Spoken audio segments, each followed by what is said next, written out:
गुरु प्यारी साथ संगत,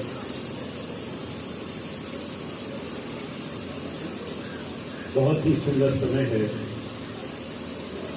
सत्संग का। ऐसा पावन अवसर आपको और हमें मिला है। ये समय जिसमें हम दुनिया के सारे काम पीछे छोड़कर प्रभु चर्चा, संतों महापुरुषों के आत्मज्ञान को फिर से तरोताजा करने के लिए यहाँ बैठे हैं। बहुत भाग्य से और बहुत ही प्रयास करने के बाद ऐसा मौका मिलता है। संतों का, महापुरुषों का जो भेद है उसे हम अपने जीवन में जान सकें, अपने जीवन में उतार सकें। इस बहुत बड़े संसार सागर में गुरु की बात से अपने जीवन में वो तरीका समझ ले जिससे जीवन में लाभ मिलेगा। अभी आज सुबह मुझे किसी ने बताया, यहाँ पिछले बार इस धरती पर 1 साल पहले सत्संग हुआ था। इस आश्रम में, डेरे में 1 वर्ष गुजर गया जब पिछली बार यहाँ पर हमने बैठकर गुरु चर्चा की थी। ये पल, ये क्षण कितनी तेजी से हमारे हाथ से निकल जाते हैं, हमें इसमें आसार भी नहीं होता। समय बड़ी तेजी से भाग रहा है। ऐसे में अगर हम ये बात समझ गए कि किसी संत सद्गुरु की बात, उसके जीवन का भेद, आत्मज्ञान का रास्ता उसे उनकी बातों का अनुसरण करने से मिलेगा, तो हम अपने समय का, अपने जीवन का लाभ उठा पाते हैं। महाराज जी कहा करते थे, दुख का विषय यह है हम संतों को मानते हैं, संतों की बात नहीं मानते। हम भगवान को पूछते हैं, भगवान के जीवन के आचरण को नहीं पूछते। हम बड़े बड़े आदर्शों को तो मान लेते हैं, उनकी तस्वीरें रख लेते हैं, उनके ऊपर माला चढ़ा देते हैं, पर हमें ये बात मानने में बहुत मुश्किल आती है, आखिर इन तमाम लोगों ने अपने जीवन में क्या किया है। भगवान राम के जीवन को देखें, भगवान कृष्ण के जीवन को देखें, इन तमाम महापुरुषों ने अपने समय काल में अपने जीवन से बहुत कुछ देने का प्रयास किया है। और जो कहा करते थे, इन तमाम बातों का भेद छुपा है अभ्यास में। आखिर संतों ने ऐसा क्या किया जो हम करें और हमें लाभ मिलेगा। और जो कहा करते थे, शास्त्रों में इस बात को बहुत साफ लफ्जों में, बहुत गूढ़ता से समझाने का प्रयास किया गया है। गुरु कौन है? जो हमारे अंदर अंधकार को दूर कर सके और उसके अंदर प्रकाश कर सके, हमें प्रकाश से जोड़ सके।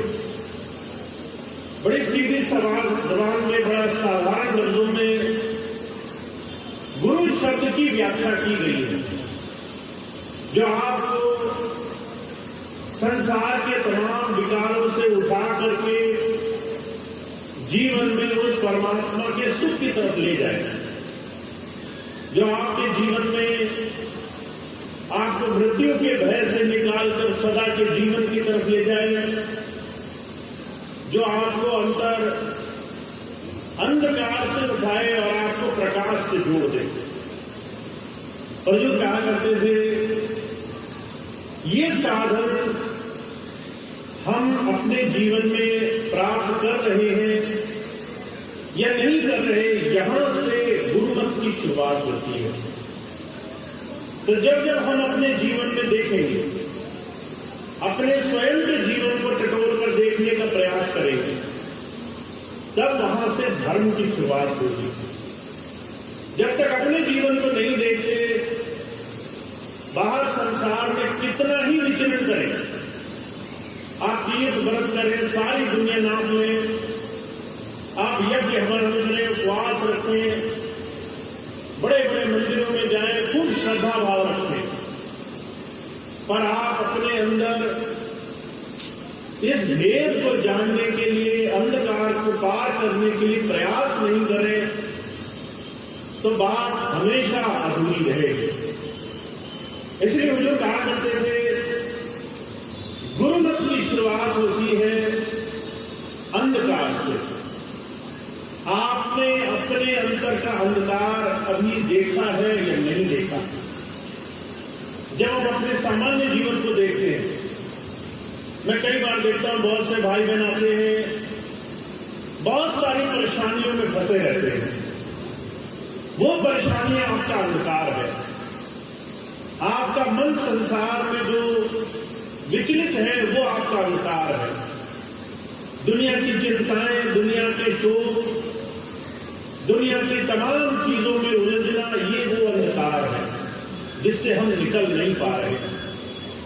अगर मैं आपसे पूछूं कि आपके जीवन में क्या चल रहा है, तो सबसे पहले आपको वो याद आएगा जो तमाम चीजें आपके दुख का कारण बनी हुई हैं।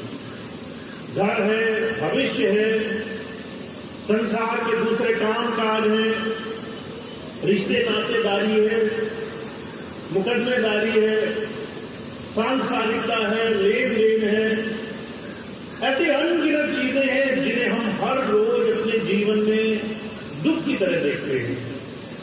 बुजुर्ग कहा करते थे, ये सिर्फ सांसारिक दुख नहीं है, आपकी मन, आपकी आत्मा इसमें पूरी तरह से रमी हुई है। आप इससे बाहर निकलने के लिए अगर प्रयास नहीं करते तो संसार के तमाम दुख आपका पीछा पकड़े रहेंगे। ये वो अंधकार है जिसमें हम हर रोज जीते हैं। बुजुर्ग कहा करते थे, पहला स्थूल स्वरूप, बाहर संसार के दुख जो शरीर से जुड़े हैं, मन से जुड़े हैं। आपका घर से जुड़ी हुई चिंताएं, आपके बच्चे, आपकी जमीन, आपके मुकदमे, आपका स्वास्थ्य, ये वो तमाम चीजें हैं जिसमें आज 90% आदमी उलझा हुआ है। हम जब कभी बात करते हैं,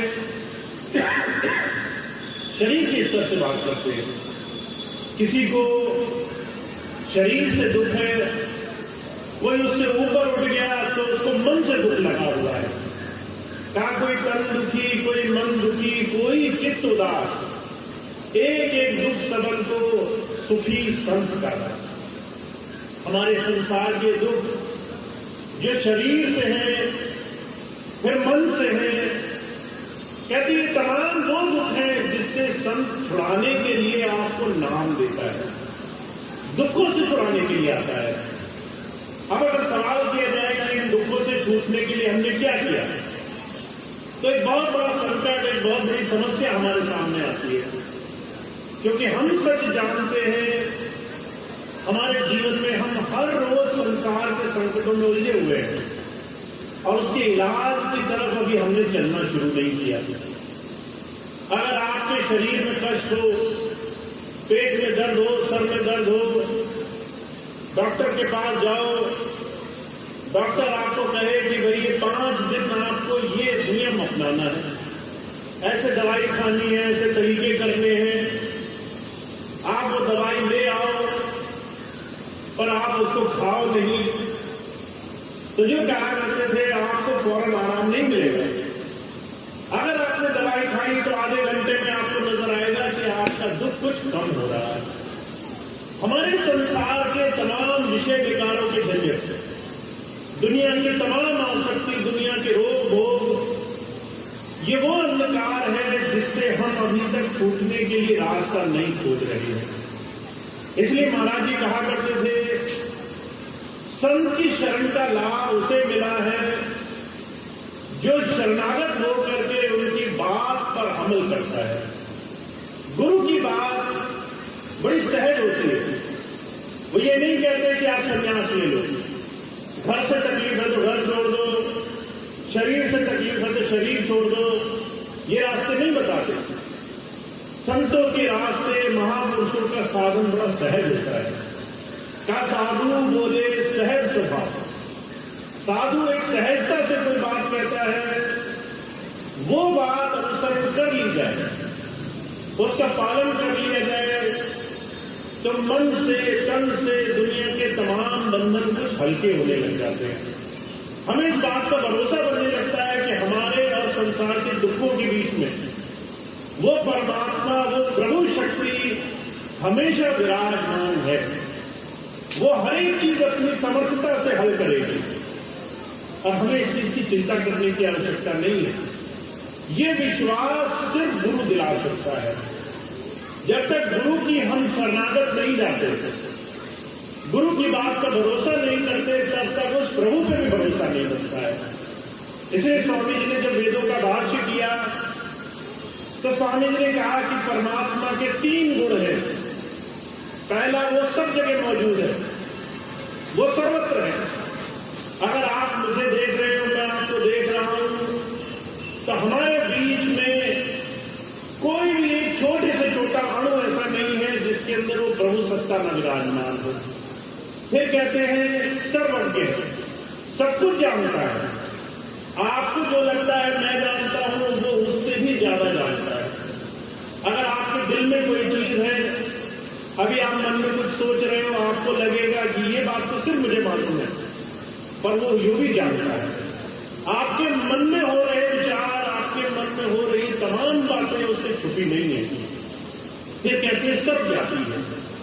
दुनिया की हर एक चीज उसी की मौजूदगी से चल रही है।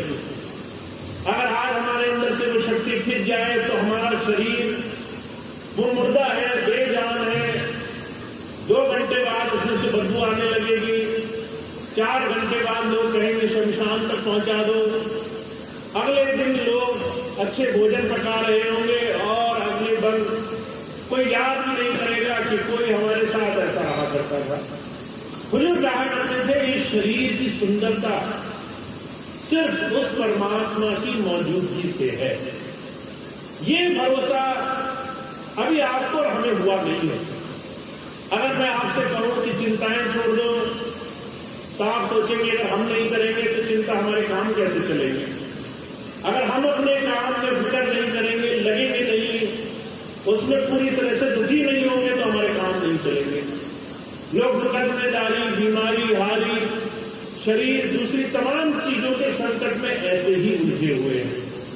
अगर किसी माता बहन से कहो कि भाई चिंता मत करो, तो उसे लगता है दुनिया का सबसे गलत काम बोल दिया।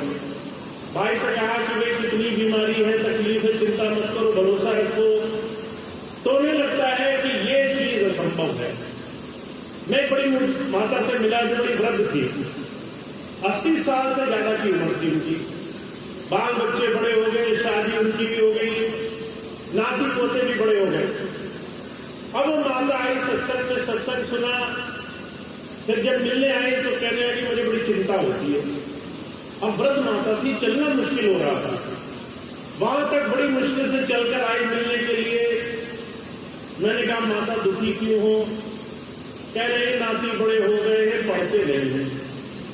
अब नाती की जिम्मेदारी माता की नहीं है, उनके माता पिता मौजूद हैं। आप उनके माता पिता के भी माता पिता हो, आप दूसरी पीढ़ी में हो। अपने बाल बच्चे आपने बड़े कर दिए, उनको समझ बना दिया। तो चिंताएं ऐसी हैं, जो भोग, जो कर्म हमारा है भी नहीं, हम उसको भी बांध करके दुख उठाते हैं।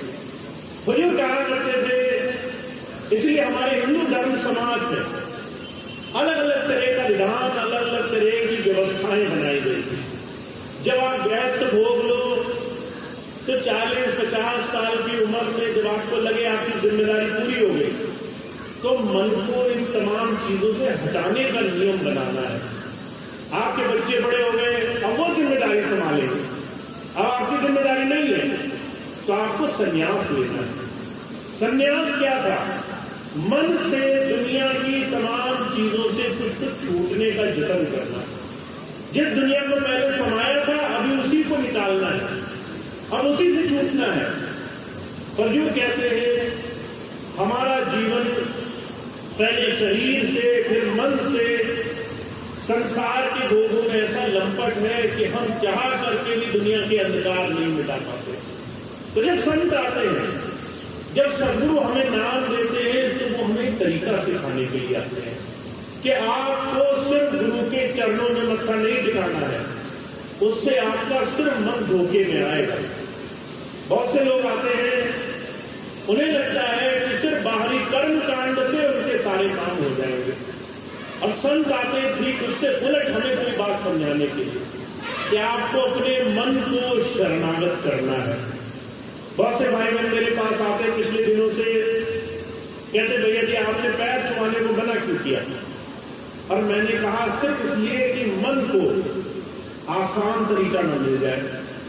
मन के लिए आसान है, गुरु जी के दर्शन कर लिए, पैर छू लिए, फिर मन कहेगा हमारे सारे जतन हो गए, हमने अपने सारे कर्म कर लिए जिससे हम कुछ अच्छा कर सकते थे, अब हमारे पास बचा क्या करने को? अंधकार में डूबने के ही रास्ते बचे हैं। हमें चिंताओं में लगना है, मुकदमे की चिंता करनी है, बीमारी की चिंता करनी है। बुजुर्ग कहा करते थे कि मन का वो धोखा है जिससे गुरु निकालने के लिए हमें कर्म कांड से अलग करने के लिए आता है। इसलिए कबीर साहब ने कहा है इस मन की गति को समझो। ये मन तुम्हारे शरीर में बैठा जरूर है, पर अभी तुम्हारा मित्र नहीं है, तुम्हारा साथी नहीं है, तुम्हारा दोस्त नहीं है। ये हर पल तुम्हें गलत संगत में उलझाने का काम कर रहा है। महाराज जी पहले छोटी सी मिसाल फरमाया करते थे, कहा करते थे अगर तुम्हारा मित्र शराबी हो और शराब पी करके लड़ाई झगड़ा कराए, अब क्योंकि आप उसके दोस्त हो, जब पुलिस उसको पकड़े, उसको लाठी बजाए, तो आप भी पकड़े जाओ और आपकी भी पिटाई हो जाए। क्यों हो जाए? क्योंकि शराबी और एक विषय विकार में पड़े हुए की संगत मित्रता आपको वहां तक ले गई। आपने दोस्ती निभाई और ऐसे के साथ निभाई जो खुद विकारों में गिरा हुआ था। कबीर साहब कहते हैं यही मन की स्थिति है। मन को अपना दोस्त मत मानो, मन तुम्हें लालच में उलझा करके बड़े उल्टे काम कराएगा। इसलिए कबीर साहब कहते हैं मन लोभी, मन लालची, मन चंचल, मन चोर, मन के चले मत चालिए, मन पलक पलक चोर। मन के अंदर लोभ भरा है विकारों का। मन लालची है कि सब कुछ मेरे पास हो, दूसरा गरीबी में मर जाए मुझे कोई फर्क नहीं पड़ता, सब धन मेरा, सब मान मेरा, सब पदवी मेरी, सारी चीजें मेरे पास होनी चाहिए। ये मन की गति है। अगर आपको विश्वास नहीं होता तो आप अपने जीवन में झांक कर देख लो। अगर किसी दूसरे को 2 पैसे ज्यादा मिल जाए तो मन खुश नहीं होता। मन कहता बताओ उसको इतना दे दिया, भगवान ने हमें कुछ नहीं दिया। पहले उड़ना शुरू होता है, दुख मनाना शुरू करता है कि हे भगवान इसका जैसे भी बुरा हो सके हो जाए, वो सब मुझे मिल जाए तो ज्यादा अच्छा है। तो जो कहते हैं इस मन का काम है तुम्हें विकारों में लेके जाना। इस ऐसे मन के साथ हम और आप 24 घंटे विकार भोग रहे हैं। इस मन पर कोई अंकुश नहीं है। इस मन को हमने जो कहा करते थे इस बेलगाम घोड़े की तरह दौड़ा रखा है संसार में, और कहते हैं इस मन के चंगुल में तुम जब पड़े रहोगे तो ये तुमसे लालच भी कराएगा, ये चंचलता भी कराएगा, चोरी भी कराएगा, दुनिया के विकार में भी ले जाएगा। तुम्हारे मन की तरह संसार की इतनी गंदगी तुम्हारे अंदर लेकर आएगा जिससे साफ करने का रास्ता नहीं मिलेगा।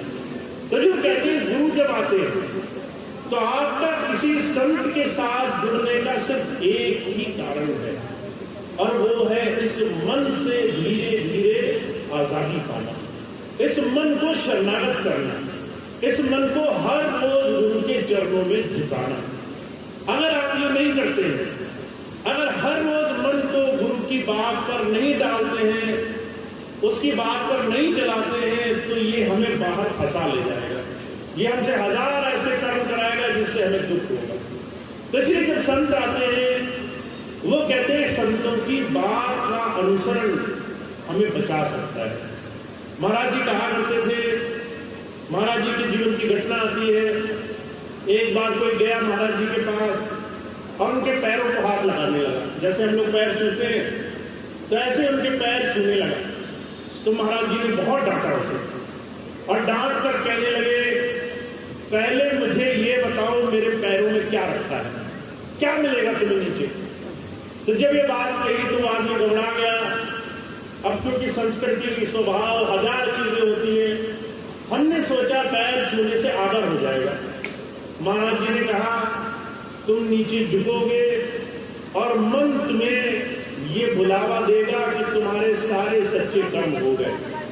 इसके बजाय तुम गुरु की आंखों में देखो। तुम अगर एक पल, एक घड़ी, आधी घड़ी, आधी से पुनिया, अगर क्षण भर के लिए तुमने उसकी तरफ देखा, मन में प्रार्थना बन गई, मन में संकल्प बन गया कि मैं आपकी बात को मानने का संकल्प उठाता हूं एक क्षण में, तो जो कह रहे हैं तुम हजार बार जो पैर पर झुकोगे उससे ज्यादा लाभ तुम्हें एक क्षण में मिल जाएगा। अब तुम ही फैसला करो, तुम्हें बार बार पैरों में गिरना है या एक बार मन में संकल्प लेकर गुरु के सामने उसकी बात पर चलना है, उसकी बात से तुम्हें लाभ उठाना है। मुझे कहा करते थे ये आपके आगे बड़ा सुंदर विकल्प है, बड़ा सुंदर रास्ता आपके सामने है। आप हर क्षण गुरु से कुछ प्राप्त करें और मन का निकार दूर हो, या फिर आप कर्म कांड में लगे, मन को सिर्फ ये धोखा रहे कि मैं आया सत्संग में, मैंने आकर पैर छू लिए, मैंने आकर अपनी बात कह ली तो मेरे सारे कर्म हो गए, अब मुझे कुछ नहीं करना है। मुझे कहा करते थे ये बड़ा भारी बुलावा हमें मंगती से छुड़ा नहीं पाएगा। इसलिए जब संत आते हैं बार बार कहते हैं आज के समय में, कलयुग में अगर आपको कोई भी एक सच्चा रास्ता चाहिए जिससे जीवन सफल हो जाए तो वो है गुरु से हर पल हर घड़ी उसके वचन से जुड़ने का प्रयास करना। जो भी बात संतों महापुरुषों ने कही उस बात के जीवन में अनुसरण हो जाए। हमारे स्वामी जी महाराज अक्सर एक मिसाल फरमाया करते थे, महाभारत काल का जिक्र है, गुरु द्रोणाचार्य थे, सारे राजकुल के बच्चे उनके पास शिक्षा लेने जाते थे, उसमें कौरव भी थे, पांडव भी थे। गुरुजी रोज एक बात बताते कि भाई इस बात को याद करना है। एक दिन बोले कि आप सबके लिए आज का पाठ ये है कि सदा सच बोलना चाहिए। अब सबने बात सुन ली, गुरुजी ने बोला कि मैंने आपको क्या बताया, तो सबने बोल दिया कि सदा सच बोलना चाहिए। जब युधिष्ठिर से पूछा तो वो कहने लगा महाराज आपने जो बोला मुझे अभी पूरी तरह समझ में नहीं आया, अभी मुझे वो बात याद नहीं हुई। तो गुरुजी ने एक दिन का मौका दे दिया। युधिष्ठिर बहुत सोच विचार करते रहे, मंथन में लगे रहे, सच बोलना होता क्या है, सच बोलना कैसे कहते हैं। एक तो ये तरीका हो गया कि हमने आपके मुंह पे सच बोल दिया, एक तरीका ये है कि आप मन से भी सच्चे हैं, सही चीज करने के लिए आप जीवन में आगे बढ़ रहे हैं, आप अपने जीवन में सही रास्ते को अपनाने के लिए कुछ भी करेंगे। बड़ा मंथन करने के बाद कई दिन युधिष्ठिर लगातार लगे रहे। गुरुजी रोज पूछते थे पाठ याद हुआ, युधिष्ठिर कहते थे गुरुजी अभी लगा हूं, अभी याद नहीं हो पाया। बहुत दिन बाद गुरुजी ने पूछा, छोटी सी बात बोली थी तुम्हें तो याद ही नहीं हुई। तो युधिष्ठिर कहने लगा महाराज किसी भी शब्द को याद करना बड़ा आसान होता है, आपने बोला सच बोलो, अगर बोलना ही है आपको सिर्फ सुनाना ही है तो मुझे क्षण भर में याद हो गया था। पर जब मैंने उस बात पर मंथन किया क्या मैं सच बोलता हूं, तो मैंने पाया मेरे अंदर तो झूठी झूठ भरा हुआ है। कुछ जबान से निकलता है, कुछ मन से निकलता है, कुछ मनी मन हजारों बार उस चीज को दोहराता रहता है। और जो कहा करते थे इतिहास गवाह है, युधिष्ठिर वो जो है सत्यवादी कहलाए क्योंकि उन्होंने गुरु की एक बात पकड़कर उसका अमल कर लिया। संतों की एक बात आप पकड़ लीजिए और उसका अनुसरण कीजिए, अगर स्वामी जी ने ये कहा कि भाई मेरी याद बनाकर रखो, तो याद बनाने से ही कल्याण हो जाएगा। अगर स्वामी जी ने कहा सेवा करनी है, तो अगर आप सच्चे मन से सेवा में समय दोगे तो उसी से ही भला हो जाएगा। अगर स्वामी जी ने कहा कि भाई अपनी संगत का सुधार करना है, नशे से, विकारों से, बुराइयों से, मांस खाने वालों से, ऐसे तमाम बुरी संगत से बचकर रहना है, तो आपका उसी से सुधार हो जाएगा। और जो कहा करते थे, परेशानी इस बात की है कि हम कई बार इनमें से कोई भी वचन का पालन नहीं कर पाते। जब आता है कि भाई नशा मत किया करो, तो लोग छुप छुप कर नशा करते हैं। जब समझ में आता है कि भाई मन में याद बनाकर रखा करो, तो वहां भी संसार की ही याद बनी रहती है 24 घंटे। जब आता है सेवा करा करो, तो सेवा में समय लोग नहीं निकाल पाते। तो जो कहा करते थे न सेवा के लिए समय है, न सिमरन के लिए समय है, न गुरु के नाम कमाने के लिए समय है, तो फिर बताओ काम कैसे बनेगा। इसलिए जब संत मत के रास्ते पर हम और आप लग जाए, हमें गुरु की बात का आचरण करना चाहिए। वही हमारे जीवन का एकमात्र लक्ष्य है, और उसी से हमारे जीवन में जीते जी हर दिन सुधार हमें दिखाई देगा। तो मैं आपको एक छोटी सी बात बताता हूँ। आचरण करना सबसे जरूरी चीज है, पर हम कहाँ से शुरू करें? आप और हम जो गृहस्थ में हैं, हम इस बात को अपने जीवन में कैसे लेकर आए? मुझे कहा करते थे वहां से शुरू करो जहां सबसे ज्यादा परेशानी होती है। हम गृहस्थ में हैं और सबसे बड़ी परेशानी है कि हमारे पास समय नहीं है। जब भी किसी से कहो भजन किया, समय नहीं मिला। जब भी कहो किसी से कि सेवा में आ जाओ, तो कहेंगे समय नहीं है, बड़े व्यस्त चल रहे हैं। तो जो कहा करते थे इस समय को पहले सुधारो, इस समय का सुधार शुरू करो। और उस समय को आप कैसे बना सकते हो? चलते फिरते, उठते, सोते, जागते सिमरन करना शुरू करो, याद बनाना शुरू करो। माताएं बहने हैं, अगर वो अपने मालिक की याद करते करते भोजन बनाएंगे, तो पूरा परिवार जो है वो सही रास्ते पर लग जाएगा। और अगर दुनिया की चिंताएं करते करते गुजारेंगे, अगर ये सोच सोच कर बनाएंगे कि पड़ोसी ऐसा है, फलाने ने ये कह दिया, तो घर में संग्राम होना ही है, फिर कोई नहीं बचा सकता उसे। तो जो कहा करते थे भाइयों और बहनों के लिए एक जैसा नियम है। आपके मन में बहुत सारा समय खाली है आपके पास। आप चलते फिरते, कारोबार करते, नौकरी चाकरी करते, अपने मन में शुक्राना बनाओ, अपने दिल में, अपने हृदय में उस मालिक की याद बनाओ। दम दम घड़ी घड़ी अपने जीवन में किए हुए उपकार, जिससे आपका जीवन दूसरे 1000 लोगों से बेहतर है, उसके लिए अपने जीवन में उस प्रभु का उपकार मानो। और जब आप यहाँ से शुरू करोगे, मुझे कहा करते थे जैसे बूंद बूंद से घड़ा भर जाता है, वैसे ऐसे 2-2, 4-4 क्षण आप जो याद बनाओगे, उससे आपका मन शर्माहट होने लग जाएगा, मन गुरु की याद में लगने लग जाएगा। तो हमारा सबसे पहला आसान नियम क्या होना चाहिए कि हमें अपने 24 घंटे में ज्यादा से ज्यादा समय गुरु की याद से जोड़ना है, गुरु की याद से लगाना है। और जब आप ये काम शुरू करोगे, तो आपके लिए भजन, सिमरन, गुरु की सेवा, सत्संग सब आसान हो जाएगा। सारे रास्ते बहुत ही सुंदर बनने लग जाएंगे। तो आज से इस बात को घर लेकर जाए कि हमारा समय हमें गुरु की याद में कैसे लगाना है। आप चलते फिरते लगाएं, बहुत अच्छा है। खाना बनाते खाते लगाएं, बहुत अच्छा है। कारोबार कर रहे हो, मजदूरी कर रहे हो, मेहनत कर रहे हो, याद बनाकर रखने बहुत अच्छा है। पर अगर आपने सारे काम कर डाले और याद के लिए आपको 2 क्षण नहीं मिले, तो समझ लीजिए बहुत समय के बाद भी नाम लिए का कोई फायदा नहीं है। बहुत से भाई बहन मुझसे बार बार कहते हैं कि भैया जी नाम दीजिए, नाम दीजिए। मैं सोचता हूँ नाम देंगे और जो नए होंगे वो भी ऐसे बैठ जाएंगे, तो मेरा काम तो और मुश्किल हो जाएगा। इसीलिए पहले हमें गुरु की बात को बनाना है। नाम पाना और देना बड़ा आसान है, और जब स्वामी जी की इच्छा होगी नाम भी मिलेगा। इसलिए नाम को पाने में जल्दी मत कीजिए। नाम कमाएंगे कैसे, नाम के लिए जुड़ेंगे कैसे, उसमें ज्यादा ध्यान दीजिए।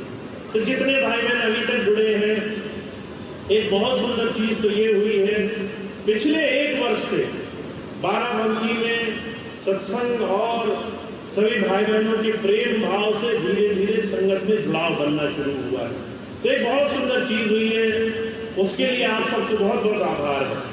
पर एक और काम करना है, वो ये कि हमें बजाय इसके कि नाम मिले, हमें जो गुरु का प्रेम और उसकी याद बनाने का साधन मिला है, उससे अपना हर दिन गुजारना है, हर दिन उसकी याद में लगाना है। और आपके पास ऐसे कई क्षण मिलेंगे आपको जब आप ये काम कर सकते हो। तो आज मैं आपसे सिर्फ एक बात कहता हूँ, सिमरन पर खूब जोर रखो। जितना आप सिमरन पर जोर रखोगे उतना आपको भजन सिमरन में तरक्की मिलेगी। एक छोटी सी बात आपको और बताता हूँ। एक भाई आए मेरे पास, कहने लगे भैया जी हम जब आंखें मूंद करके ध्यान करने बैठते तो हमारा मन भागता है बाहर, हम जो है वो शब्दों का जाप करने की कोशिश करते हैं और वो बार बार छूट जाता है, बार बार जो है मन उससे हट जाता है, क्या किया जाए? तो मैंने उनसे कहा कि सिमरन ध्यान से पहले की जाने वाली चीज है। इसका मतलब ये हुआ कि जैसे माताएं मैंने घर में खाना बनाती है, अगर उन्होंने खाना बनाना है तो पहले सब्जी खरीदनी जरूरी है। ऐसे ही अगर आपने आंखें मूंद कर साधना करनी है तो पहले आपको मन गुरु की चरणों में लगाना जरूरी है। पहले सिमरन करो, और सिमरन का तरीका बड़ा आसान है।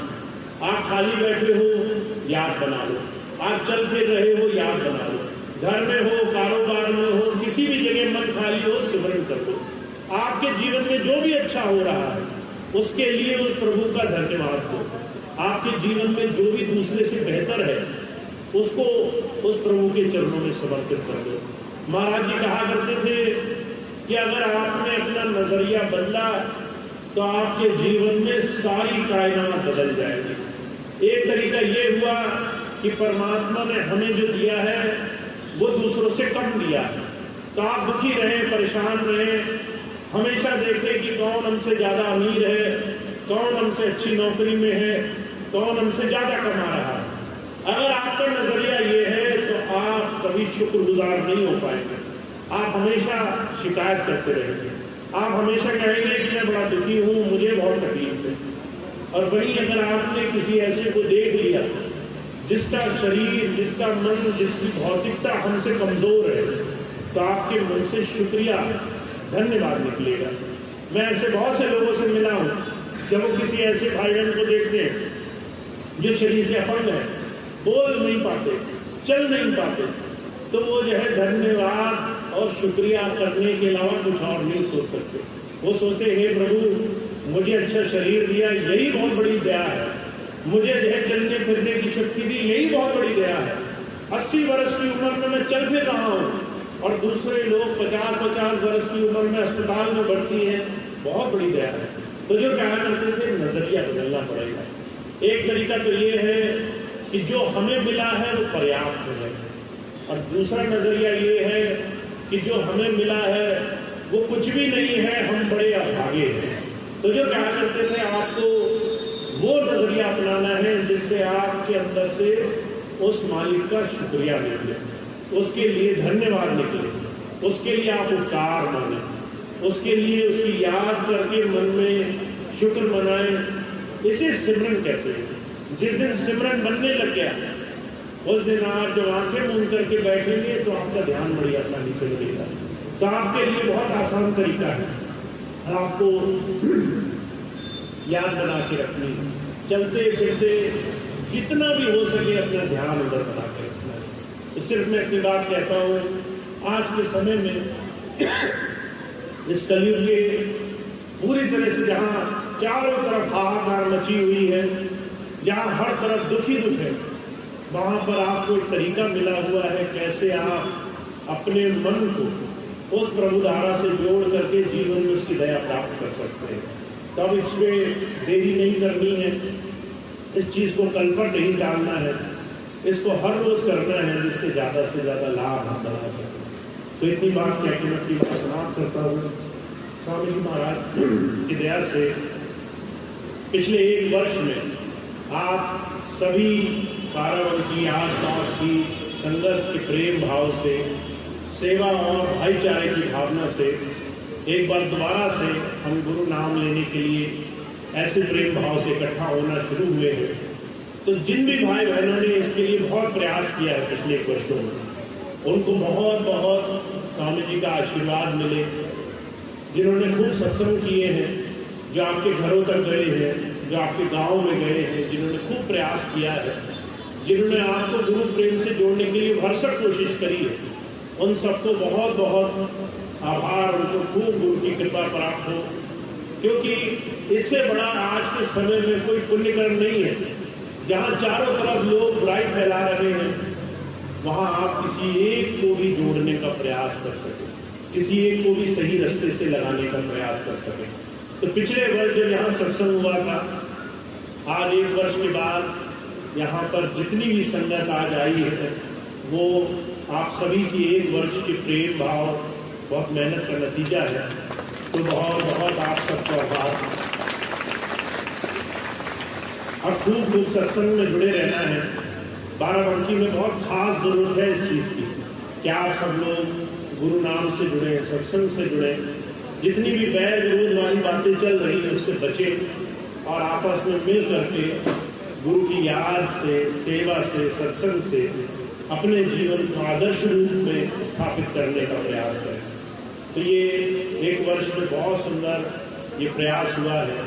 अब ये आगे आने वाले एक वर्ष में और मेहनत करेंगे, जिससे जो भी भाई बहन किसी भी कारण से टूटे हुए हैं वो जुड़े और प्रेम भाव से आगे बढ़े, सत्संग से जुड़े, जीवन में गुरु नाम से जुड़ करके लाभ उठाएं। तो इतनी बात कहकर मैं अपनी बात समाप्त करता हूँ। आज का